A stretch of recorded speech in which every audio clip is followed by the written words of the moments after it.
So I imagine most of our audience is pretty familiar, but there might be some that haven't come across your work. So David Gray here, he's a rehab guy. Like, do you have a title over there in Ireland?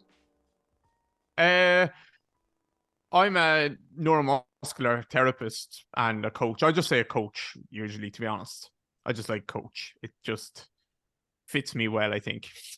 Nice. Well, the coach who has created a immersive platform online and educating people about movement from all backgrounds. He's got his interactive site. He's got a podcast of his own.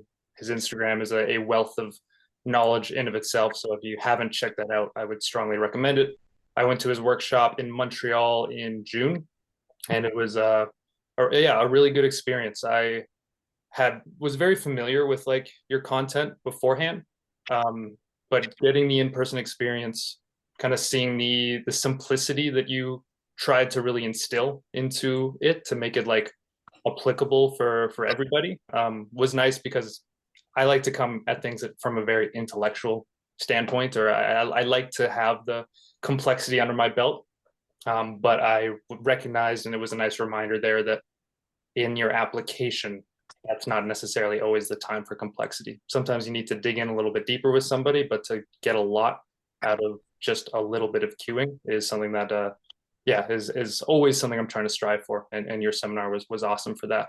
I wanted to Yeah. kind of That's I'll just say one thing then there, Ben. Like that's the tricky part with teaching, obviously, a seminar, because you're getting people with different levels coming. And I did a private one recently, and someone was asking me like all these questions that they had seen me probably talk about a little here and there online, and it was in relation to like the hinge section that I was teaching, and I said like, no, I don't think about that. I don't think about that. I don't think about that. And he was like, you do, like, I've heard you talk about that. And I said, well, it doesn't matter until you understand these like few things. So yeah, I think that is the tricky part, but almost everyone needs to get a certain like grasp of the basics. Now, different people would argue about what the basics actually are, and rightly so, because SSC has messed up like what they think the basics is. But yeah, I think you need to have a good grasp of certain things before you go way too down the rabbit hole, I think. Yeah, and I think one of those basics is just, in at least from a personal standpoint, is sensation. And you need to have a basic understanding of what sensation you're looking for, and it helps a lot when you're a coach to have actually the sensation for yourself. I wanted to ask, with your background, because you at this point have a lot of like experience with the sensation in your own body. You mentioned in like a call after our workshop that in doing one of your foot mobility drills, that if you have your jaw in a different place, if you have your tongue in a different place, your elbows, it changes the way your foot feels. And I was interested if you think that you've always been like pretty body aware, like from your youth, or was that something where you had like almost none of that and had to earn it through your just going through your injuries, and I know you had some experience with like internal martial arts and stuff. Like, was that very much an earned thing, or do you think you had some of that like genetically, you could say? Good question. I haven't thought about that. I know it's like an earned thing in terms of it. I was forced to go into that stuff more because of my own issues. But did I start off with a good awareness of my body or not? I don't know. I was always pretty good at sport. I was never the most physically gifted, like relative. Like I was like top third in my class in physical activities, let's say, but certainly not the top one or two or three ever.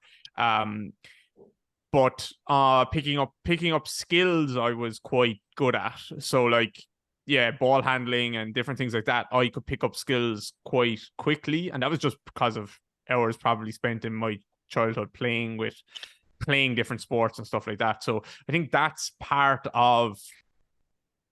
is part of sensation, which is obviously a different thing, not quite the same as what you're describing there, but part of it, I think, Yeah, so I don't know, mostly earned, I think, forced into paying attention, but there was definitely some kind of body awareness there, even if it wasn't as well developed as it is now.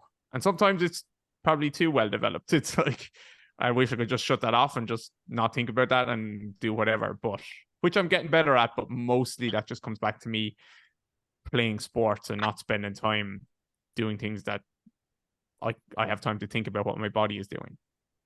Do you find yourself exposed to a lot of, whether it be neurotic clients or just because of the hyper exposure of Instagram? A lot of people, because they have concepts in their mind, they're neurotic just out the framework. Yeah, and I'm moving a bit away from those clients a little bit anyway, Nate, because I'm starting to put up. I really enjoy working with people who are sporty, and it doesn't mean they have to be pro athletes, but they want to be out and about. They want to be doing things. Right.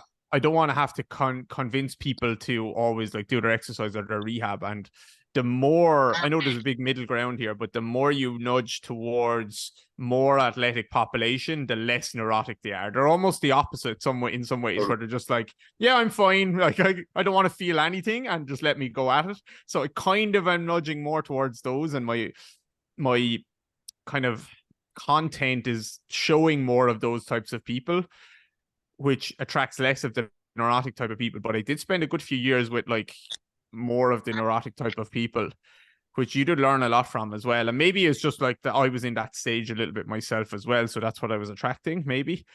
Probably a bit of that. And also some of the systems and stuff that I was learning from certainly attract those types of people. And they get a bit of hate sometimes for that, because it's this chicken and egg thing. It's like, are you causing them to be neurotic, or are you just attracting people who are already neurotic, who kind of, and I think there's a bit of both there. So I'm getting less of those people, and I'm happy to get less of those people because they're tricky people to work with, even though obviously someone needs to work with them, but probably I'm not the best person personally, because it wears me out a bit. Yeah, likewise. Do you find yourself, when you're exposed to, actually, let me phrase that. So when I work with athletes, I find that majority of them have this kind of sensory analog where even if they're experiencing a threshold of discomfort or effort, there's a pleasure or thrill. It's like a thrill-seeking behavior. I want to indulge in the not negativity, but there's a degree of effort and stress and struggle. I've noticed that people who have a tendency to tantrum or be neurotic or hyper analytical or focused about sensory behaviors oftentimes don't have that effort threshold. I'm not sure if it's injury based or if it's something that's an analog of a lifetime of putting words to feelings and putting experiences to wants and goals and efforts. But how do you interact with that idea in your head where there's some people who can feel their way through pain or effort or discomfort, and there's some people who just inherently can't? What do you think makes that difference? I don't know. I think I spoke with my brother recently about this, because there was a person that we both know who hurt their back, and this has been going on about 2 years for them. And they have they kind of went to doctors and all these different people. And for me, it was like an open and shut case. So it was like, yeah, your back is sore and you need to just train it and move around, and, you know, not in a negligent way, but you need to build it up and blah, blah, blah, blah, blah. But like, it just ended. It's just spiraled to a stage now where they're seeing surgeons, they're a very young person who's strong and blah, blah, blah, blah, blah. And I spoke with my brother about this. I was like, if that was a person who played sport when they were young, like it's Gaelic football, hurling, rugby, whatever sport it was, soccer, like you would just be used to feeling, yeah, I feel a bit like this a lot of the time, and I just kind of get on with it. And I learned that sometimes I'm okay, sometimes I'm not okay, but it's also not the end of the world. So I don't know, there's part of that is the difference is like, what did you actually do when you were younger? And then also part of it is you might not be a neurotic person at all, but I have seen people spiral down, particularly when it comes to their bodies, where they spiral down a rabbit hole, and it could be a purely unlucky thing that they get exposed to a clinician or a doctor or something that uses words that they really shouldn't be using, and that just spirals from there. And that is, I that happened to me. I was always a bit concerned with my posture and stuff like that when I was younger. And I remember going to a chiropractor, and he was like going to do I just wanted like, oh, maybe this guy can sort out my posture. And he was going to try and do an adjustment. I was lying face down, and he was going to do something to my T-spine, like a thrust or whatever. And he said, oh, your back is like, it's like pushing against the wall. And that, I only remembered those words a couple of months ago. But I remembered like how that made me feel at the time. He just compared my spine to a wall. So like that certainly changed my perception of myself for the worse. And I reckon that stuck with me for a long time, maybe still has. Interesting. So with that said, do you think that it's possible that I mean, this is something that I touch on a lot with clients, and I think that there's a big backing between how the presentation of word and connotation are oftentimes like dual swords, that if you're not cognizant of what it is you're prescribing meaning to, or what meaning you're prescribing to the experience, oftentimes you'll indulge maybe a traumatic profile to something that's not traumatic, just because there's words that interbulate the memory. And like when I say neurotic earlier, Ben has a good exposure to a lot of this stuff, but the posture stuff and preparing certain movements with pretensions, things that maybe allocate a degree of stability in his mental image, but doesn't inherently stabilize the map. Do you feel like there's a correlative between people who try to over control their body through that forebrain word system instead of the limbic channel, which would otherwise be like the connotative lane without so much definitive? I have a teacher of mine, and I think it's a pretty common, I think it was Louis Gifford had the phrase of thoughtless, fearless movement. And in rehab, particularly, we're always trying to move people towards thoughtless, fearless movement. And I think sometimes that can be misconstrued, maybe rightly, maybe wrongly, but like, it's not like you want to be thoughtless about all your movement and fearless about all your movement, because you should be fearful at certain times. There's a reason why you should be fearful of certain movements, is because your body isn't prepared for it, maybe. But in general, we want to move people towards, I think, thoughtless, fearless movement. And that doesn't, you can use a lot of thought along the way to doing that, but the trajectory should be, certainly as I increase speed of movement, I'm thinking a lot less. And I don't think that's taught about in rehab at all, to be honest, at all. And it makes sense because of where people come from in rehab, where it's like, okay, imagine you're coming out of post-op, a doctor or surgeons after doing something to me, he's after cutting me open, I had an ACL reconstruction or something like this. And so there's a lot of inhibition there. So I might need to use a lot of conscious thought to get my quad, quote unquote, firing again. And so that's where physios and therapists and coaches and rehab practitioners live in that world a lot of the time. And it makes sense to have some kind of emphasis on that early on, even though I'm not a big fan of like too much emphasis on that, but that they just end up carrying that mindset all the way through. And suddenly now I have someone who's walking and they're bracing their core and trying to squeeze their glute at the same time when they're taking a footstep. Or I'm trying to, okay, can you please bend down and pick up that pen, and I need to brace and squeeze my core and do all of these things to pick up the pen. So it is a little bit of it's very disrespectful, I would say, to the nervous system and the body as a whole, to think that as we get up into whole movements and away from just them very early stage rehab, that we need to be very, very conscious of our movement all the time. But that I can understand why people use that approach, because that is all they know. And I don't mean people as in humans, I mean people as in therapists. That's the only way they know how to work, which is very limiting for them and their clients, I would say. I agree with you. That is honestly a huge stress factor in my mind. I think that in the same way you prescribed the chiropractor saying about your wall or back being a wall, uh, I think therapists and people who have education or higher education who argue clinical points that kind of overlook the, when we say sensory, I just say the limbic processing of a human. If there's not a clarity between like the rate at which someone can easily intake the information, input it, and then translate it to outputs, is the most indicative of their health. So no matter what, if they're playing along with the words or if they're playing along with the action, there's a degree of limbic processing that always needs to happen. And if you see there's some restraint, restriction, or cognizance or too much conscious action, you're seeing someone who's not, as you say, letting go and learning how to be thoughtless, fearless, and I forget the other. But with respect movement. to that, Just movement. Thoughtless, fearless movement. Yeah. Got it. Taut is for those of us in the US, just tension or tightness. Thought as in THOUGHT. So thought as in thinking. Got it. I thought you were talking about tautness as being like teaching tightness.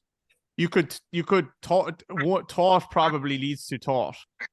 So thinking will lead to tension, I would say, in this regard. And then I have a key.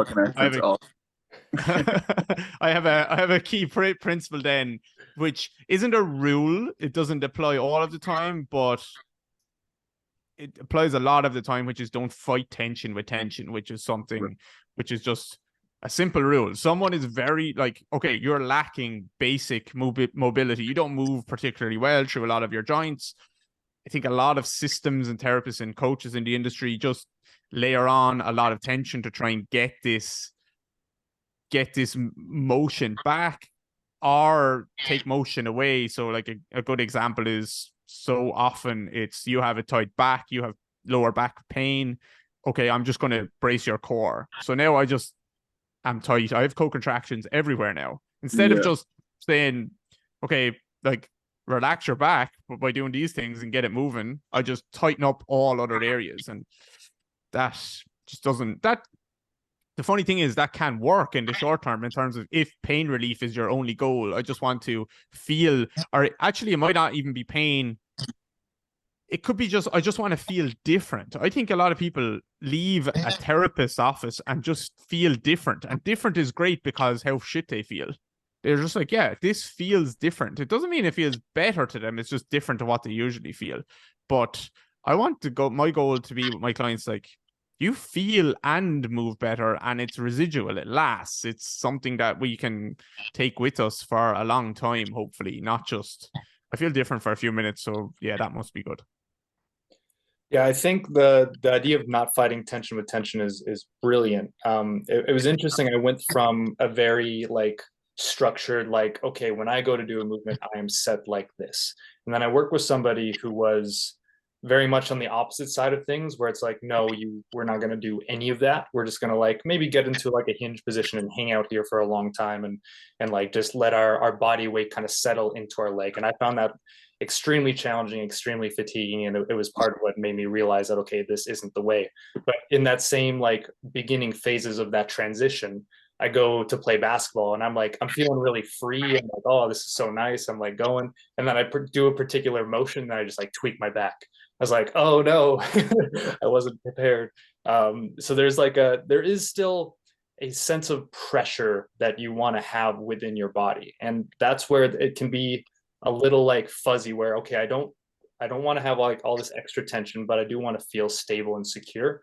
That's where a lot of the stuff that we're doing with MoveMed has been useful in finding a feeling of being, it feels like you're braced, but you're not like tensing. And yeah, I think it's conscious tension is probably the thing. Yeah, you know, exactly. As opposed to like encouraging a feeling of, pressure in your abdomen or pressure in your rib cage. That doesn't have to come with tension. It sometimes, if you're very loose with your body in a way where your shoulders completely off your rib cage or whatever, then yeah, you need to there's a tension involved in reestablishing pressure. And then we do a lot of work with the head and neck in helping people feel that there's some degree of connection of their head into their body. And that's a nice way to just create basically a palate to pelvic floor connection that can give them the feeling that they're searching for when they brace their abs or when they retract their shoulder blades super hard. That seems to be a nice middle ground that I've kind of found. And there's where somebody is on the spectrum dictates how much I want them to emphasize one or the other. There's some people who have just no pressure, who their bodies have just shrunk. That's 100%. Yeah. I kind of want them to build pressure in a way that might make them feel like they have more tension, but that's very different than me telling them to just suck their belly in. Yeah. And I'm not married to that principle or rule. It's certainly not a rule. It's something that I'd probably need to sit down for myself and write a blog post on it or a chapter of a book on it or something, so I actually can flesh it out a bit more. Because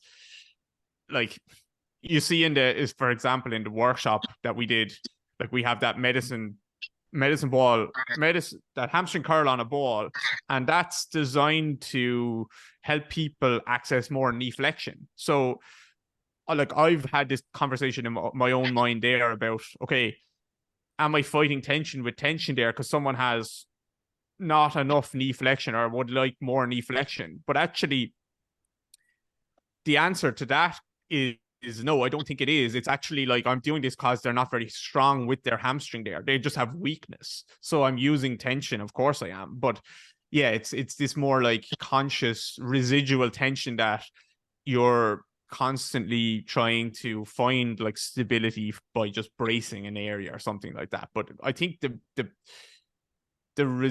but that never goes away for people. You know what I mean?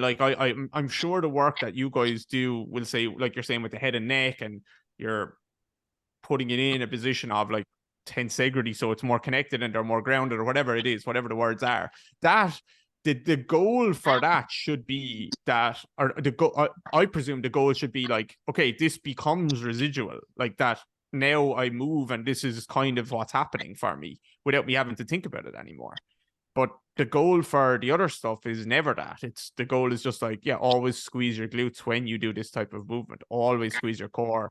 Always pin your shoulder blades back. And that stuff isn't going away for people. That therapists in my little circle, I see less people doing that. And then I see someone that's a client that hasn't been with one of the 50 therapists in the world that I think are any good, or 100 therapists, and these are the things that they've been told. It's not getting any less common that this is just how people are treating, and it is fucking people up, in my opinion.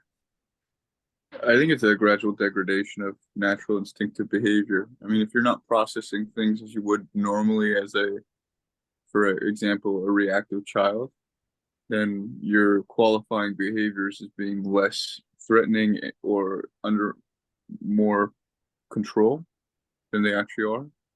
I mean, everything is an allowance of processing. So if you have a predisposition to output before you input,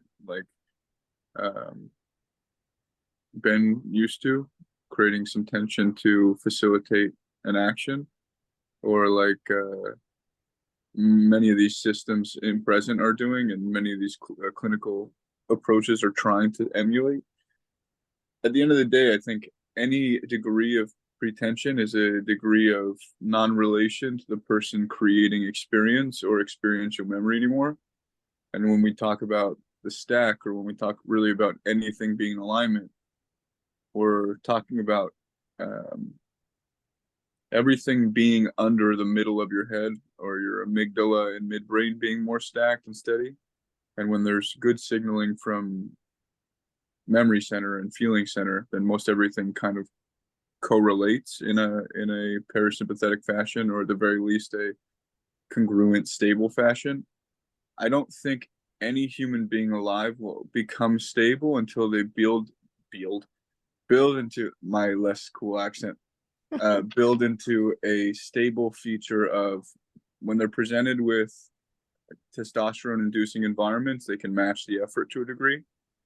And when they're experiencing difficulty processing, they give more time for inputs relative, like if you're trying to teach someone who doesn't have enough strength, right, you're going to re-expose them to the stimulus. If you have enough allowance, whether it be words, whether it be light, whether it be some glute activation, there should be an allowance factor. And I think most people don't have that because they don't translate, oh, maybe there's a perturbation period, maybe there's a period of adjustment. Mm-hmm. Yeah. Yeah, max voluntary contraction is what is valued in the strength and conditioning and therapy world. That's where our exercises have stemmed from, is EMG studies, and like this exercise now allows you to get the most max voluntary contraction out of this muscle group. And that is just the most, to me, that is the most reduction. I know that can be valuable, but it's incredibly reductionist. It's more injury based, I would imagine. Catering to a populace is probably coming right out of, and that's probably where PT was formed, a response to a bunch of people getting similar injuries all of a sudden. When you create some degree of like voluntary contraction, and you live in a state of essentially like manhandling your fascia, what we've come to terms with and what we've written about is there's a heart-brain connection, largely managed by the vagus nerve, and it's like our social engagement factor. It's the reason why people say they have trust your heart, or you're thinking with your head, not your heart kind of thing, or you're thinking with your heart, not your head. The ability for us to see gesture and understand what it means is the translation between essentially our cranial fascia and our heart fascia, or what were initially like what are they called? The neurocrests. Yeah, thank you. Neurocrests are origin points of fascia, like where fascia, or like a building block of fascia, like unspooled to create skin, bone, all that kind of stuff. And because it's so fundamental to the, I guess, the laying out of our map, there has to be some correlative between the behaviors there, almost like there has to be a pairing of behaviors.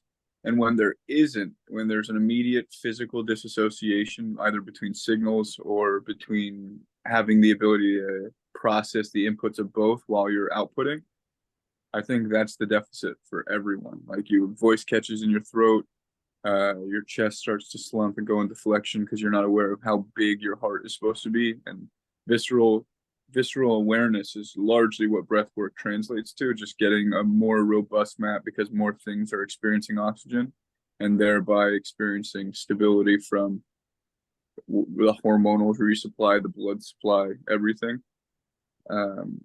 What is your take on, and it's somewhat to do with, what's the word for it, when your face kind of develops in association with your social behavior? I don't know. I'm out of my depth on this topic. Yeah. Do you notice that there's a quality of, especially with your athletes, for example, that they have an astute presentation of maybe like more peripheral eye space, bigger nostrils, bigger smiles, degree of like jaw development, or like proudness in the chest? Yeah. Oh well. It depends on the athlete, right? Certainly the jaw, I think, is one that you can easily see a lot of the time. The chest thing depends on the athlete, because you can work with like jockeys, rowers, all these types of people, and they are cyclists. They are often quite the opposite, I think. But anyone, well, again, for me, I don't know, is it a chicken or egg thing? I look at kind of structure a little bit more so. Sounds like you guys are looking at it from slightly different angle, although I'm more than open to all sides of it. But I just look at, like, if it's a sprinter, let's say, you'll very rarely see a sprinter that is quite compressed through the chest wall, because for me, they need to go forwards in a certain direction. And I think we move in the direction of expansion. So they are open at the front. They're more often like closed off around the back of the rib cage a little bit more. Yeah. And it's open so that they're moving in that direction. But again, is there stuff in their childhood that allowed them, or in their just the development to allow them to be more open in that way? Which maybe their anatomy and their structure has developed in that way because of other things along the way, or as well as. So yes, definitely with the jaw stuff. And then I think with the chest wall, it probably depends on the type of athlete they are more so.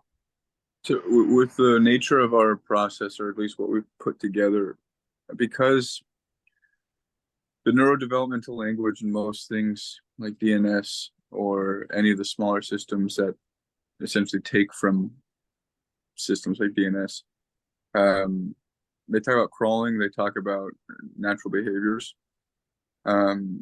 I think that it's important to associate the behavior, but it's also important to associate that there's a person trying to explore that behavior, and there's a degree of understanding in that person.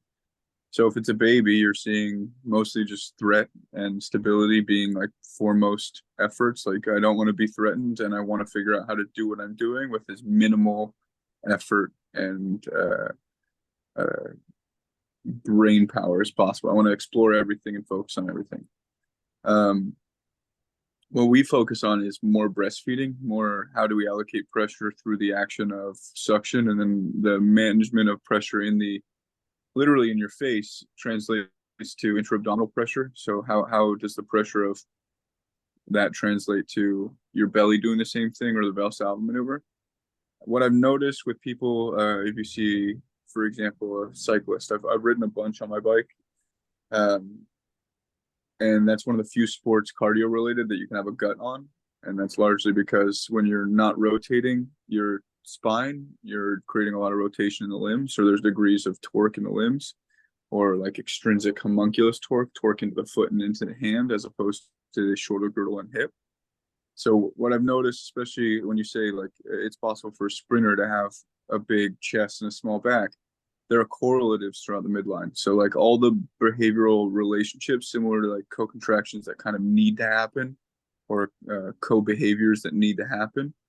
The sternum and sacrum are one such behavior. So if you're rotating too much up at top and not enough relatively, or you're not nutating enough at the bottom, then there's going to be degrees of variation in the structure, like lining the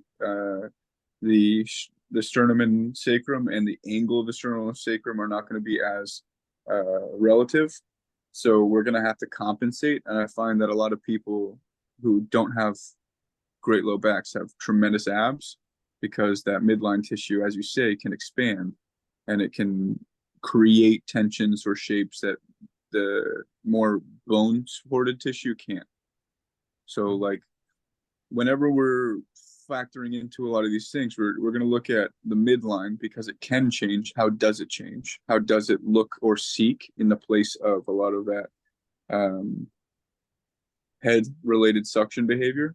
Because if your head's not suctioned, or your head's not loaded into that thoracic chain, then you're going to be missing out on how the pressure from beneath your diaphragm keeps you grounded or keeps you anchored. And at the end of the day, I noticed that majority of people, it's not so much that they don't know how to do the action, it's that they've lost out on the supportive reflex, literally the swallow, literally the ability to produce nitric at a threshold relative that swallow, such that what happens at the sternum can also happen at the sacrum. And that includes chest included, head included, diaphragm included, which would be that social engagement factor, then more reflexive. Mm-hmm.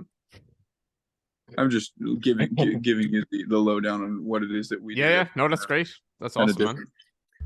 This episode of Monkey Bars is brought to you by MoveMed.net. MoveMed is an educational platform providing coaches and clients with world-class tools for improving the health of the nervous system chronically and acutely. Our approach is derived from many sources, including functional neurology, mewing, respiratory training, biomechanics, osteopathy, and more. We emphasize improving reflexive support throughout the body while challenging joint ranges of motion and overall stability. How's that feel? To deep dive our full body approach, check out the Recovery Trainer web course. If you want to focus solely on the head and neck, our mewing course is for you. And if you want recorded and live classes to follow along to, our monthly membership has you covered. MoveMed is your ticket to go from stress to strong. Head to movemed.net to get started. I was curious, David, because you've been concussed before, from what I understand, right? Yeah. Multiple times or just once?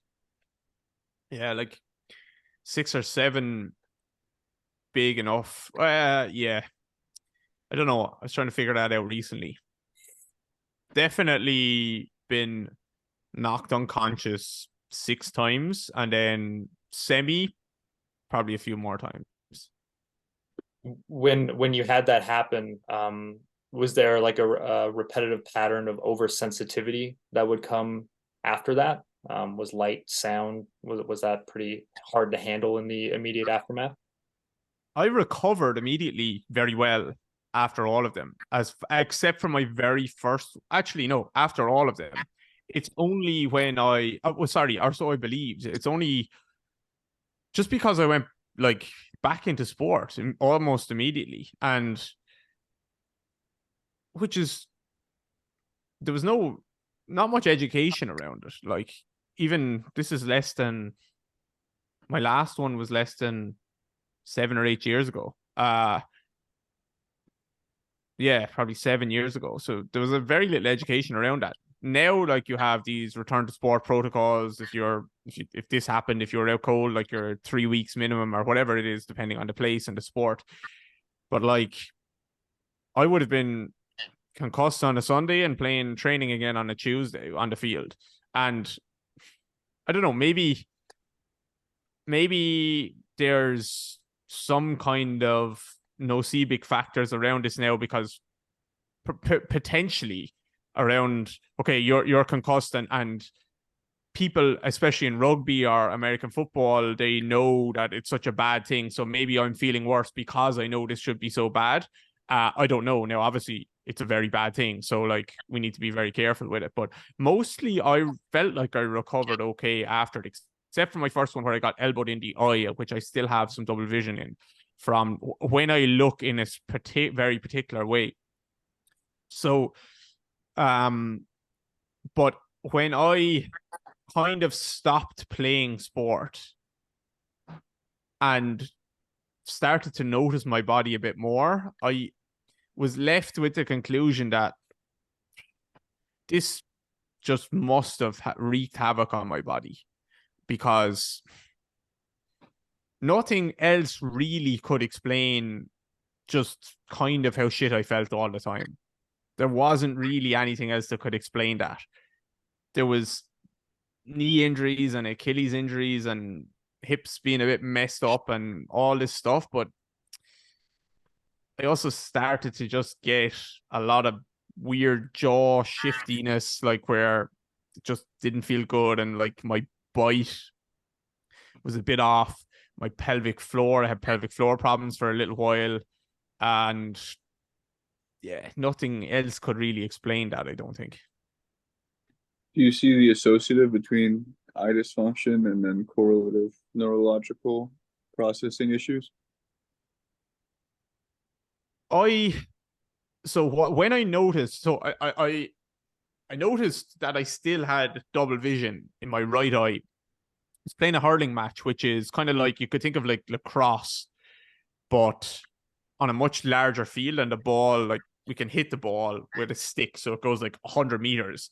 So I noticed it probably like 6 months after I got that concussion, maybe longer actually, when a ball was spinning over my head like this. It was kind of blocked and it was spinning up over my head, and the man that was marking was directly behind me, and I think he kind of was blocking my head, so I actually couldn't look up. I couldn't go into cervical extension So that was blocked. So I had to look up with my eyes without any skull movement whatsoever, or neck movement whatsoever. And straight away I could see two balls over my head.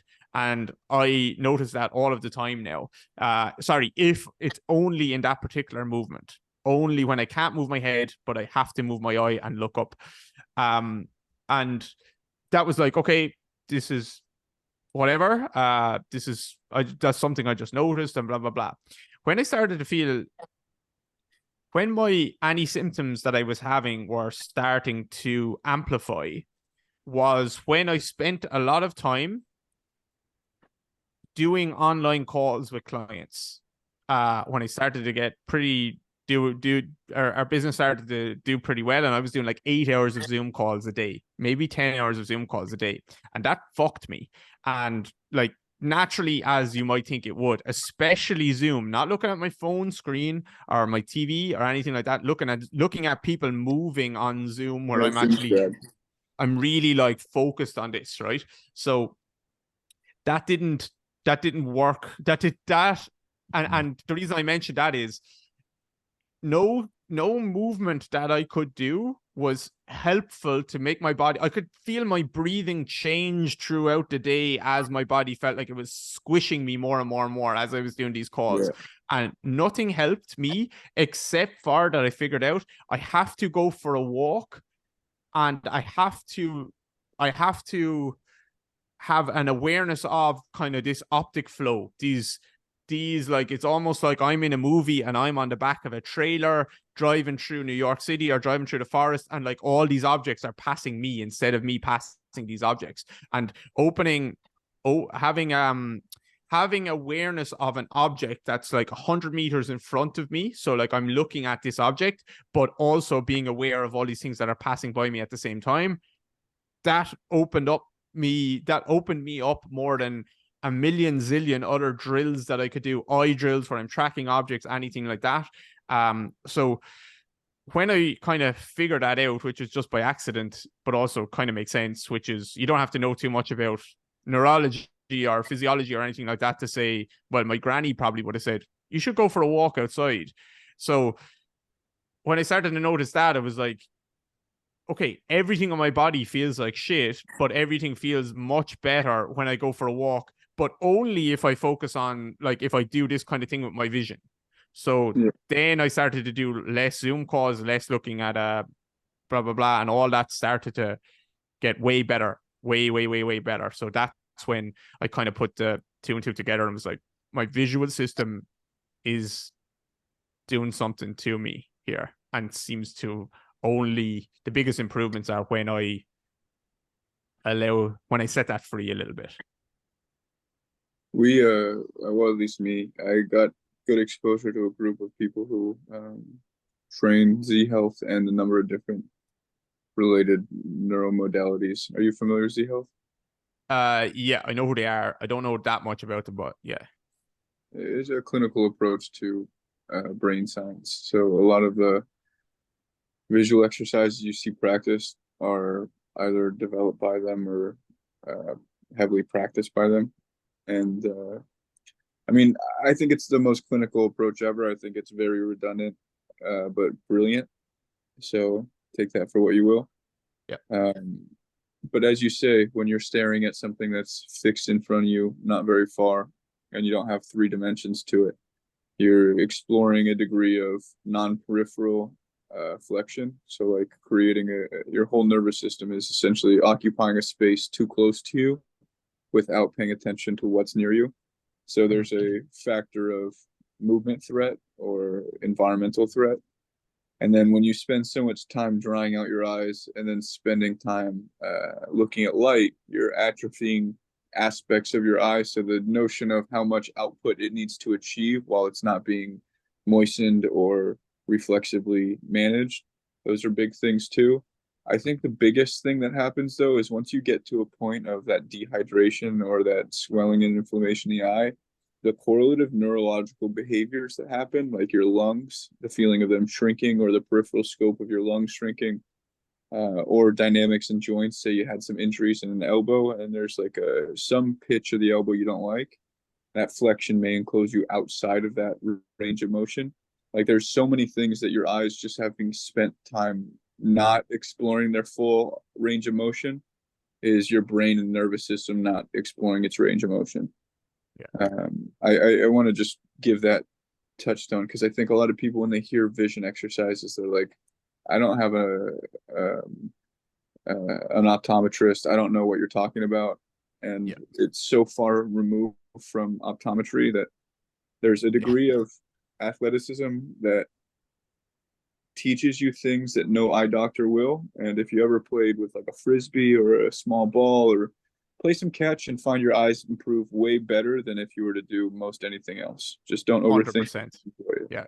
Yeah. That's why tennis recently I've been playing tennis about 3 months, and I always played ball sports my whole life, and I've noticed that how, after maybe a couple of years of not playing ball sports, how much my eyes struggle to pick up the flight of the ball and stuff like that. And I was still pretty good compared to 90% of the beginners that were in the group that never did any of that stuff. They just couldn't coordinate anything. But I started to notice how quickly it improved. And I was like, fuck, I would not like to have left this 10 or 15 years without doing any of this. And I can see, I could just see how important this is. And now, like we're talking about you're talking about the neurotic type of people earlier on, who are in chronic pain and blah blah blah, and they're trying to do a million things all the time. Number one for me with them is like, are you getting a walk in nature? Are you looking at stuff? It's by far I just can't see a negative. You just stop thinking about what you're trying to do all the time, and just go for a walk, and make sure you're getting a decent amount of steps in nature if you can, and let's just see what that cleans up, and then we can like go a little closer from there, or we can hone in a little bit more from there. But I think that's a must. Yeah, that can go real wrong if you're neurotic about your gait too. yeah. But I make sure and say to them, like, no, you're not analyzing anything. Yes, you can feel, but you're not analyzing it as you do it, which is easier said than done for some of these people. And usually they are people who have been made neurotic about their gait as well, which is bananas. Totally.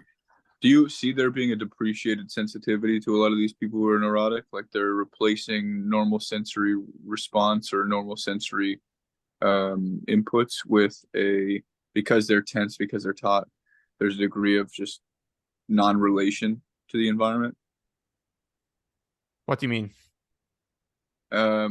Okay, so like an elderly person who spent enough time in a position where their stack has clearly molded, they've lost pressure, you can see that there's kind of like an atrophy to the whole nervous system.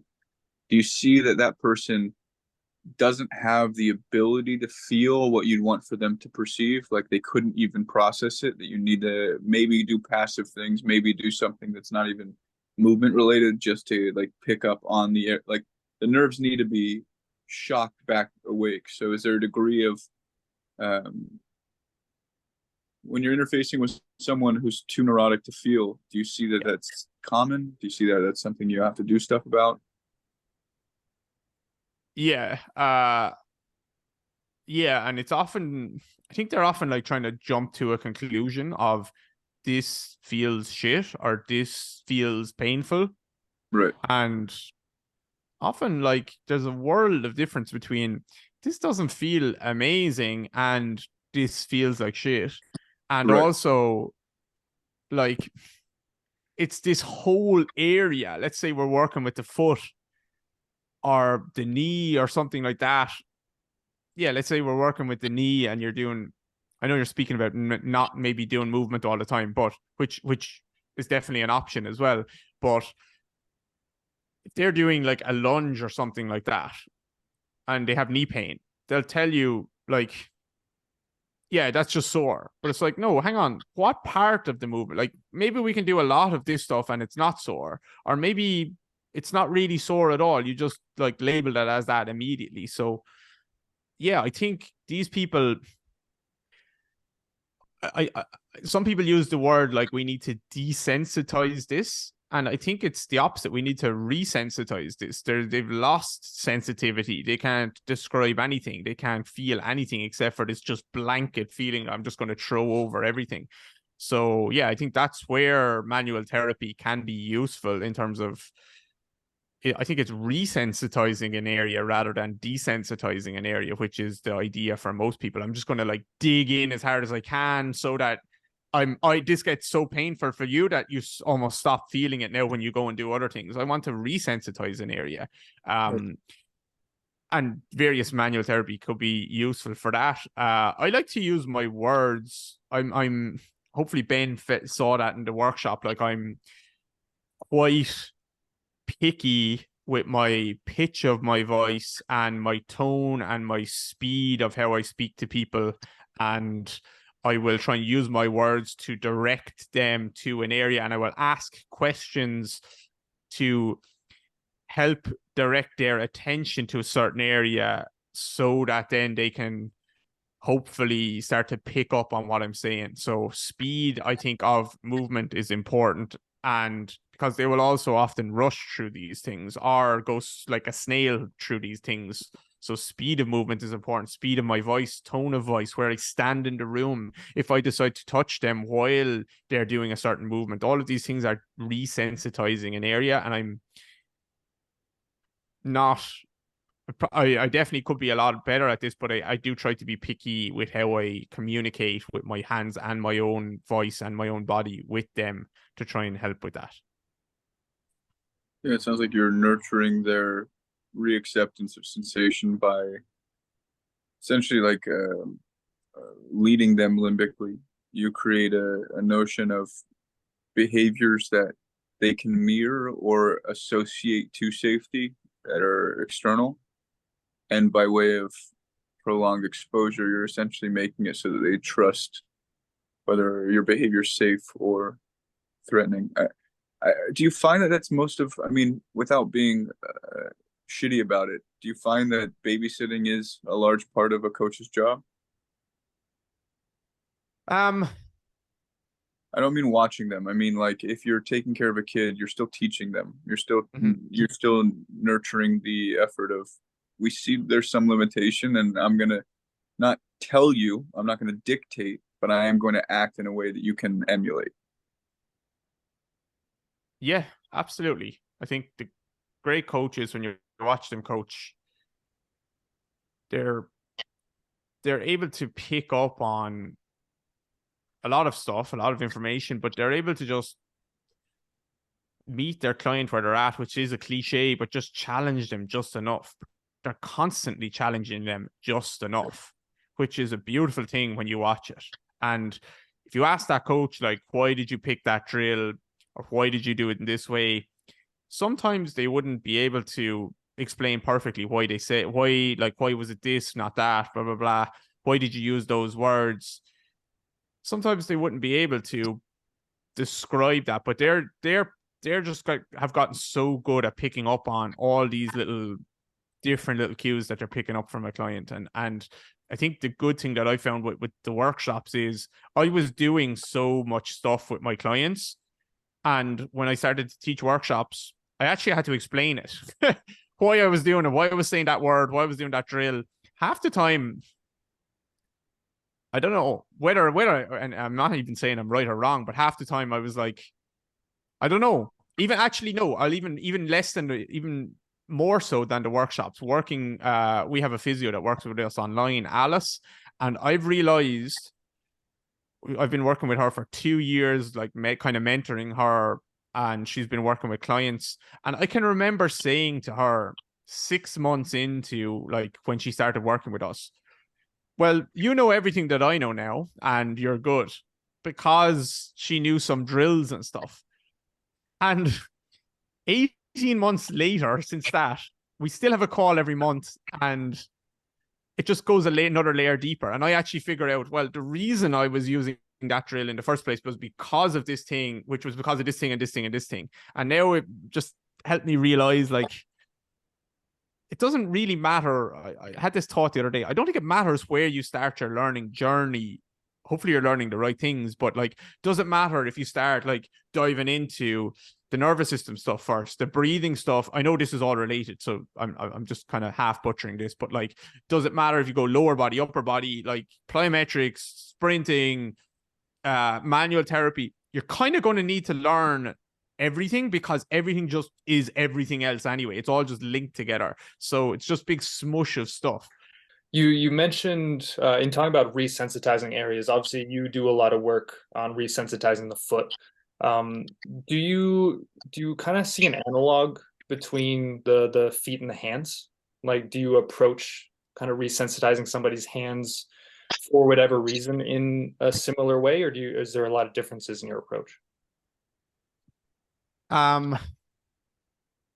There is similarities and there is differences.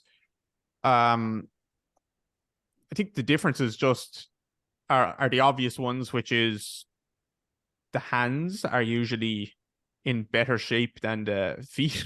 The feet are usually just a mess because people just can't feel them, can't use them, can't do things very well with them. And that goes for the hands too, but to a lesser extent. And I think you see a lot of therapists and coaches and pain science people who are incredible, like doing a really good job, but some of their arguments fall apart in terms of like, they don't really care how you move. Like, it's just, oh, everything is good as long as you're not in pain, and even pain is fine. This is kind of the approach that is coming out of this now, and it kind of falls apart when, you know, they'll say like, oh, why do you even care if the midfoot moves? And it doesn't matter. They're still able to walk, aren't they? Like, they can put one foot in front of the other. And I think that falls apart where it would be like, okay, would you like your hand to move? Would you like your eyes to be able to move? So like, why are you the person that can play God and say, okay, it's important if this area moves, but not that area moves? So yeah, I think their kind of thought process falls apart a little bit there when you just start to extrapolate it to other areas. Would you like to be able to grasp something? Yes, I would. Would you like to be able to pick up your phone? Yes, I would. So would you like your foot to be able to move? Yeah, probably would as well. So yeah, I think there's similarities there. And that goes throughout the body, because where you often see someone who has a lack of internal rotation at their shoulder, they will often have it at their hip and their foot and so on. So it might look like, yes, they can pronate their hand in the open chain and they can't pronate their foot in the open chain, but when you put that hand on the floor or against the wall, they won't be able to actually pressurize their midfoot or their inside of their hand either if they do a press up, the same as they can't pressurize the inside of their foot if they're doing various things with their lower body. So I have a similar approach. It's just less needed for the hands, I think. But maybe that's just, I just see more lower limb stuff. Do you think that most people who have this affectation of being stuck in a way of training or working with clients is because they can't make sense of the action themselves? Yes, partly. But even more so, they've never had a chance to make sense of the action because they've never been exposed to the action. Aside from when they're exposing people to the action. But as in, they're not going to teach someone to do a plyometric movement if no one has ever even told them that a plyometric movement is important for an Achilles issue or something like this. So like, that's the first layer, is this even important? Is most of the time they don't believe that's important. It's like my idea of rehabbing someone back to sport is doing squats and calf raises, and now the logical next step is to go sprinting, which is obviously not the logical next step. So first step is awareness. Second step is, the only way you'll actually realize this might be important and feel this might be important, not the only way, but an important way, is actually to do it yourself and say, yeah, actually I can understand why that feels a certain way and how that feels in my body. And that is also missing. And coaches and therapists should have that as part of their education. because it's important, and also because they're usually fucked as well. The reason often, a lot of us, certainly me and a lot of people that I know, got into this in the first place is because you wanted to solve some of your own problems. But then along the way, you stopped trying to solve your own problems because you felt so out of love with the industry and movement that you actually stopped caring about even your own body, never mind your clients' bodies. Yeah.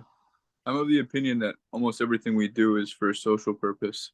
It's just a remediation of, I want to make sense of how I am around other people, and I want them to make more sense around me. And if someone has this nature of not indulging behaviors that they want other people to indulge, just like kind of hypocritical, I'm not going to play the same game. I don't want to say it takes like a removal from the species, that disassociative nature is like, I'm no longer socially available in the same way that you are. But I do really think that if the world stops making sense in a way that you can convey or perceive through your senses, and you need language or higher order function to be able to process what someone is articulating, then I don't think that that person's in a position to teach. Because it's just like, you can't make sense of things that don't make sense to you. And if you're not going to, then you're not going to be providing what sensation requires, which is true inputs. Yeah. It's kind of a weird one, because struggle is what makes good teachers. But like struggling through things, trying to figure out things, that's what makes good teachers. So like, but also, where is the point where you're like, okay, now you're a good teacher? Are you still struggling? Can you actually perform that thing reasonably well yourself? Have you tried to do this thing and now it means you can teach this thing?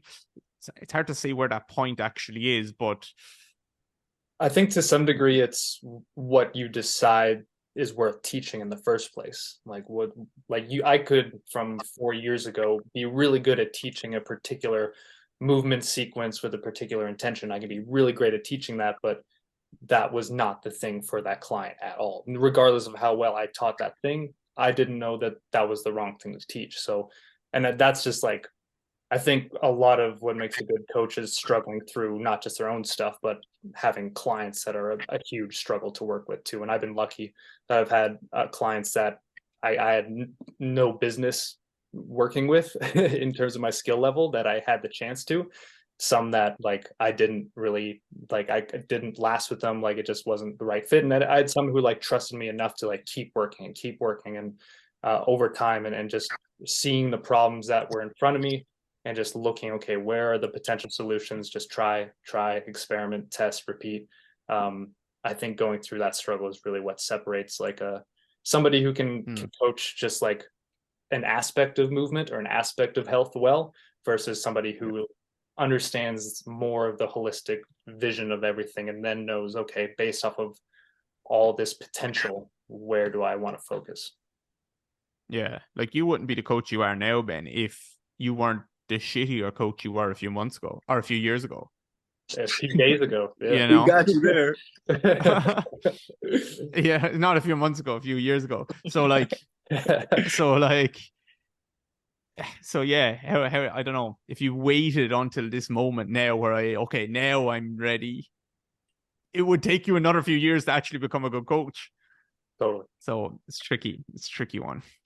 For a question for you, Ben, so you came to the workshop and you were doing some of the pronation work that we were working on, and I presume you had done a bit of that on your own before. Like, do you think that I don't know if you've actually been working with clients in that way.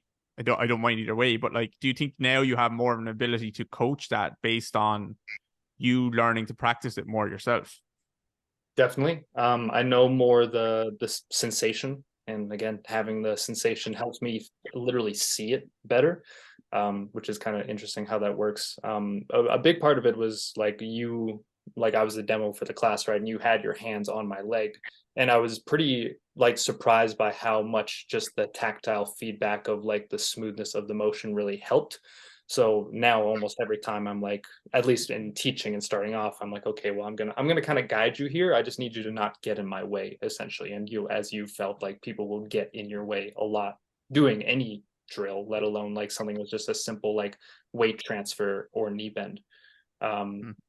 So yes, it was definitely like getting the sensation, understanding like tactilely, how you were encouraging it, which was a useful thing for me to feel. And then yeah, just like the understanding the general principles and knowing the constraints that I could utilize with it, how to sequence like the sensation at the ankle into somebody's hinge or whatever, and kind of what I'm going through there. Yeah, it was all like helped a lot, even though I had experience with all the techniques. The workshop seemed to help it click. That's cool. That's an interesting little drill to feel and to understand, actually, because it helps you understand people's relationship with gravity and their center of mass, and they use their flexors to, same when you see it, same in a hinge, instead of just folding forward, they're pulling themselves into a position all of the time, which is like, this is a key thing from don't fight tension with tension. Just let your bones move and your fascia and your muscles and all this stuff, whatever it is, will just catch it for you for the most part. So yeah, it's a very interesting little drill for people to actually understand, not just be like, oh, I'm just going to help someone do this drill just for this reason. It's much more. It's a center of mass thing. This is why it frustrates the life out of me when people are talking about center of mass and how to bring center of mass back. You just mostly just let your knee go forward, and the rest, not the rest, but a lot of things will. You have to get something else going forward instead. If your head is gone forward, you have to teach something else to go forward instead of your head all the time, or your ribs, or your whatever. So yeah, I've seen you do lately a lot of like kind of breath training, where it's kind of focused on the exhale, it seems, and you'll point out in your stories that like, oh, we're actually getting the glute to contract from this exhale, or the lats and the serratus and whatnot. And that, that seems like it is partially managing center of mass when you're doing that. I guess, what if somebody were to be coaching in that style, because there's a lot of different systems, right, that coach the exhale very hard. What do you think separates the way that you're doing it from something that maybe you see as less effective? I coach the whole breath cycle. Not that other people don't, but I am looking for, sometimes we'll do an easy exhale, sometimes we'll do a hard exhale, long exhale, sometimes we'll do a very short exhale or a very short inhale where we're almost like starving you of breath, where you're just doing like strong exhales, very short inhale, or strong inhales, big inhales, like super short exhales, and vice versa. I just look for a smoothness of breath. So you see PRI, for example, that's all about getting center of mass back, right? And exhaling and opening up the back of the rib cage.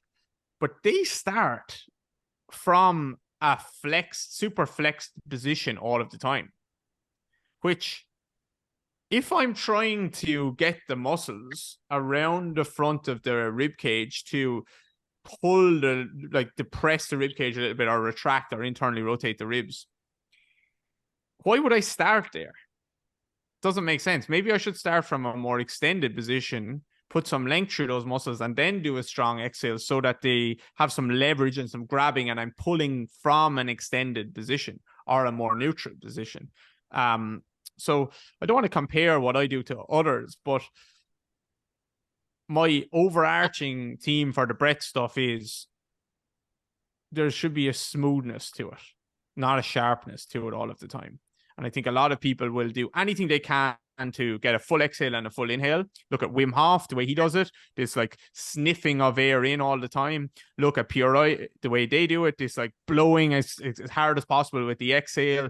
There's several different systems. I like a smoothness to it. I like this nice speed to it. It should sound nice. That's what I will say. That's the when I was teaching the workshops. I don't think we did any breath work in our workshop, did we? Not So really. my first few lower limb ones, I did a bit of breath work in it in the beginning. And then I cut it out because it just ended up like going down a rabbit hole. I just like smooth. Smooth is the key word. It should if I'm doing a bigger inhale, it should be so the first second should sound like the second should sound like the third second, fourth second, fifth second, sixth second, rather than a sniff. The same with the exhale. All the seconds need to sound the same. And then there should be a nice pause potentially. So I'll just say smoothness is what I'm looking for on the breath cycle. So one thing I do have, I'm sure it's not exactly what I think it is, but when I've seen your recent posts about the arm position, going into thoracic extension and getting your arms to be internally rotated, you know, the breathing position you do, grounded. Thoracic extension. Yeah. So, creating some degree of big chest while also having internal rotation of the arms. I feel like there are a number of things that's something I've seen from Flowability. I'm not sure where it is that position frames from, but are you familiar with Flowability? Yeah. I think largely that position kind of takes you out of wherewithal from creating that diaphragmatic down, and it turns your hands into feet.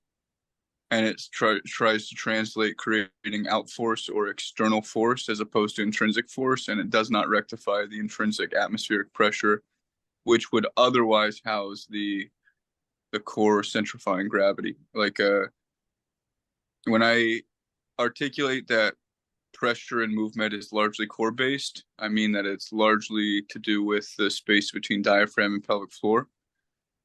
And with the allocation of getting taller into the arms, you're essentially creating a longer lever away from your thorax or spine.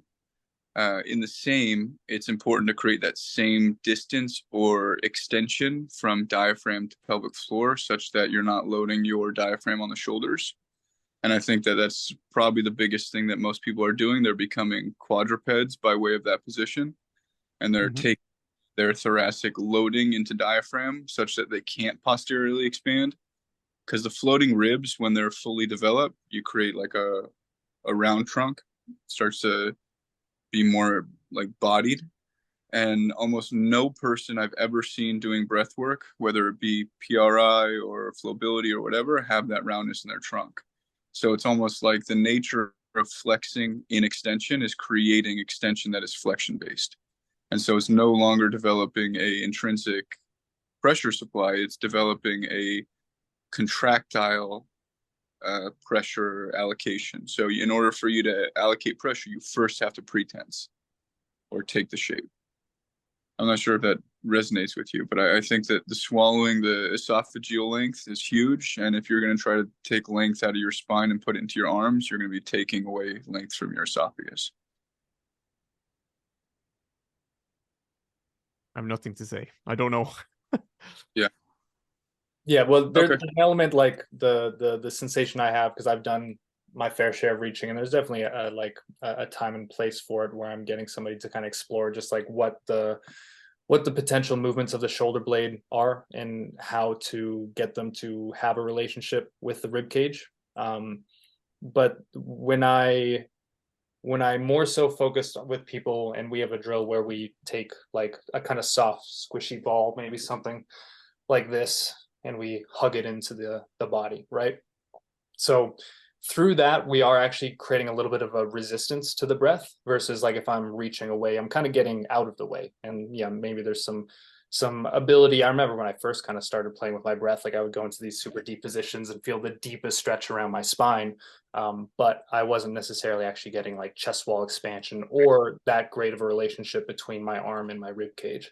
So something like this, when I come in and then I build essentially a relationship of pressure between my thorax and my shoulder. As I breathe and as I exhale, I can tighten more into it and play with that. That seems to give like the same kind of effect, but it feels less one-sided, and it's kind of building in a little bit more of the base position of the shoulder that I'm looking for. And that doesn't mean that you necessarily like jam everything back together and hold it there all the time. You still allow freedom and growth from those positions. But that's kind of where like my breath work has transitioned to more of that, less of like the reaching stuff. But yeah, that's just one option though, that reaching. That's and if you are with me doing that, you would get a shit ton of A to P expansion, not just P. Mm-hmm. If you're getting posterior expansion without anterior expansion, you're not really getting posterior expansion. Okay. So, and do you think because the volume, you need to be, those two areas need to move away from each other. You need depth. Yeah. So that's not to say that only getting posterior expansion or like only like crunching down and closing off the chest wall, just that's what PRI do. They close off the chest wall. They think they're not, because they talk about chest wall expansion, but the theory doesn't carry over because I just don't see the chest wall expansion, because they always have so much tone in the rectus and tucking the pelvis all the time.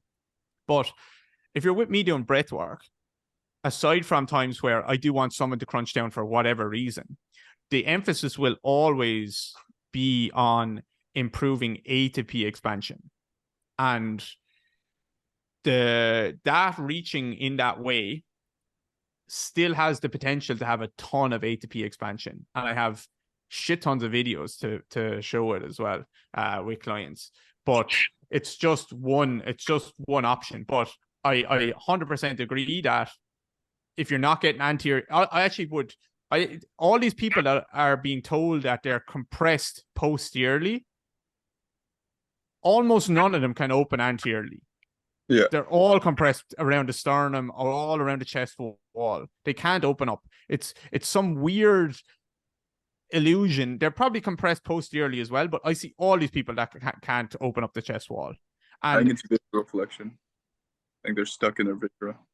Yeah, and if you look at, Ben, like the hinging that we do, if you're compressed anteriorly, not a chance in hell you're doing a good hinge. Because you need to like open this space a little bit. And if you can't open that space, you're going to just keep extending through your lower back. You're just going to keep getting more and more extension down there. So like, can people squat a bit better than they can hinge? I haven't seen almost anyone that can do a good hinge the way like we teach it, which actually moves through their hips. And it's because a big part of it is because they're so compressed around their chest wall. Not as many people are compressed posteriorly as all these people are saying online. So one thing I hear from what you're talking about is you're essentially getting taller off the diaphragm. So you're talking you're with the same consideration. So long as you're not saying that the body is designed off that position, you're not essentially encouraging that your arms create the lever of your legs, which is good. I wasn't really contesting the position as much as the way I've seen it. There's a negligence as far as that other side of things, but you already have the language fixed into your practice, so that's not really like I don't know, but I place a lot of value on just a really nice A to P expansion, and that position I would use. We want this to be all the line on the floor stuff is fine. We just want all this stuff to carry over to standing, walking, moving around in an upright position. So like, you won't see me doing any of that reaching stuff in standing or anything like that. It's just to do something for someone who is smushed together at their back when they lie down. And I want to do breath work lying down because it helps them relax a bit more. But the emphasis should still be A to P expansion. It cannot rob anterior expansion, because then you're not actually open. You're not changing anything. I guarantee you're not changing anything. Again, like I said earlier, you will make someone feel different for a short time, just for the sake of feeling different, but you're not changing anything. Yeah, I agree with you. The depth of essentially mouth to back of your skull is the same as pubic bone to tailbone. So having that consistency in the stack is what translates, in my mind, to that anterior pelvic or posterior expansion.